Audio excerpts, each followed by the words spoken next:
BC విద్యార్థులు చదువుకునే గురుకుల పాఠశాలలో సీట్లు లభించక విద్యార్థులు చాలా ఇబ్బంది పడుతున్నారు. ఈ విషయాన్ని అధికారులకు, ప్రభుత్వ మంత్రులకు పదే పదే అనేక సార్లు చెప్పాము. అయినప్పటికీ కూడా చదువుకుంటామంటే గురుకుల పాఠశాల సీట్లు వేరా 5, 6, 7, 8 గత సంవత్సరం 1000 మందికి ఇచ్చారు. ఈ సంవత్సరం చాలా తక్కువ చేస్తున్నారు.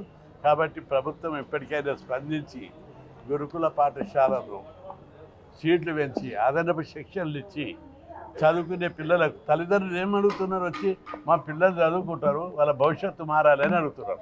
శ్రీ చైతన్య నారాయణ లాంటి కార్పొరేట్ కాలేజీలకు, స్కూళ్ళకు, కాలేజీలకు పోరు. లక్షల రూపాయలు లేవు వాళ్ళ దగ్గర, బీసీల దగ్గర. కాబట్టి ప్రభుత్వం వెంటనే స్పందించి చదువుకునే ప్రతి ఒక్కరికి సీట్లు ఇవ్వాలని చెప్పి డిమాండ్ చేస్తున్నాం. అదేవిధంగా ఒక వార్త వస్తుంది, పంచాయతీరాజ్ ఎన్నికల్లో వెంటనే జరపాలని. ఇంతకు బదులు కాంగ్రెస్ పార్టీ కామారెడ్డి డిక్లరేషన్ ఎన్నికల మేనిఫెస్టోలో బీసీ రిజర్వేషన్లను 42% పెంచుతామని చెప్పి కాంగ్రెస్ పార్టీ అధినేత రాహుల్ గాంధీ గారు స్పష్టంగా ప్రకటించారు.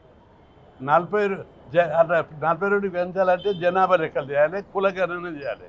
మొత్తం సమగ్ర కులగణన చేసి బీసీలు ఎంత శాతం ఉన్నారో అంత పెంచాలి.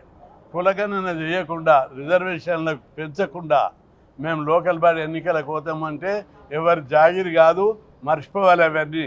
ఇప్పటిదాకా బీసీలు శాంతియుతంగా మంచితనానే చెప్తున్నారు.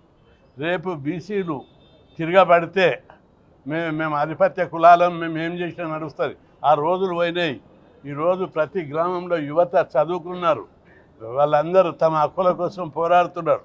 ఇప్పుడే నాకు చాలా ఫోన్లు వచ్చినాయి, అన్న మీరేం చేస్తున్నారు, మేమందరం అమర నిరాదీక్ష చేస్తాం, మీరు రావాలి, మన రిజర్వేషన్లను పెంచకుండా మళ్ళీ గ్రామాలలో అగ్రకులాలే ఆధిపత్యం చెలాయించడానికి చూస్తున్నారు. కుట్ర జరుగుతుంది.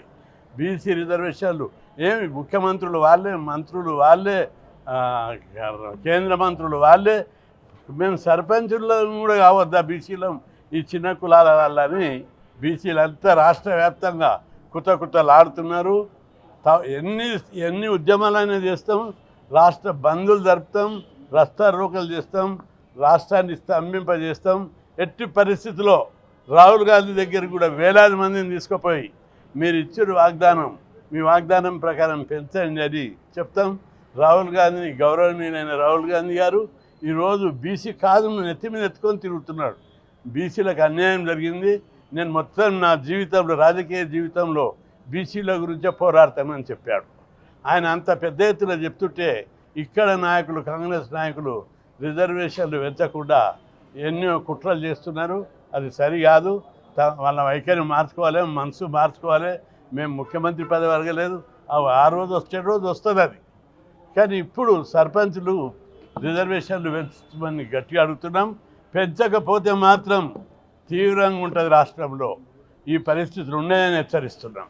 అపోజిషన్ పార్టీలు కూడా నోరు మూసుకొని చిన్న చిన్న పైరవులకు కక్కుర్తిపడి, పదవులకు కక్కుర్తిపడి నాయకులు ప్రభుత్వంతో లాలూచి పడకుండా ఈ కాదు మీద తెగించి పోరాడాలని విజ్ఞప్తి చేస్తున్నా. సర్పంచులు, ఎంపీటీసీ, జడ్పీటీసీల వల్ల లక్షలాది మంది నాయకులయ్యారు. ఈరోజు వాళ్ళు అనేక మంది అన్ని పార్టీలలో ఎమ్మెల్యే స్థాయికి ఎదిగారు. వాళ్ళకి ఎమ్మెల్యే పోస్టులు ఇవ్వలేదు, డబ్బు గెలవాలని. కనీసం ఎంపీటీసీ, జడ్పీటీసీ, లోకల్ బాడీ, స్థానిక పంచాయతీరాజ్ ఎన్నికల్లో రిజర్వేషన్లు పెంచడానికి మీకు అభ్యంతరం ఏముంది? జనాభా గణన చేసే వరకు, కులగణన చేసే వరకు రిజర్వేషన్లు పెంచడానికి వీల్లేదని సుప్రీంకోర్టు చెప్పింది. అరే 8 నెలలు అవుతుంది, మీరు ఇప్పటికి కులగణన స్టార్ట్ చేయలేదు. ఏ నాయకులు, ఏ సంఘాలు, ఎవ్వరు, ఏ కాంగ్రెస్ పార్టీ ఉన్న నాయకులు కానీ ఎవరు కానీ లాలూచి పడకుండా ఈ కాదు మీద కొట్లాడాలని హెచ్చరిస్తున్నాం. లేని పక్షంలో రాష్ట్రంలో యుద్ధమే జరుగుతుందని కూడా హెచ్చరిస్తున్నాం.